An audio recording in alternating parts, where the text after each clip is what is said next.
menjaga perilaku semua di negara tetangga.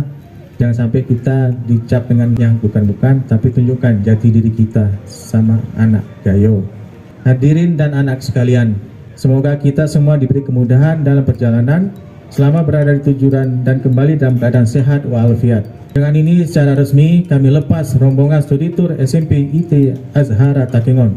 Semoga studi tur ini dapat memberi wawasan, motivasi belajar, dan memperkaya pengalaman dalam mempelajari budaya belajar, budaya kerja, kemajuan teknologi negara tujuan.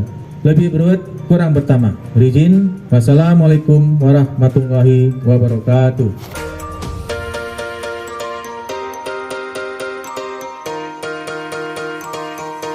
Allahu la ilaha illa huwal hayyul qayyum.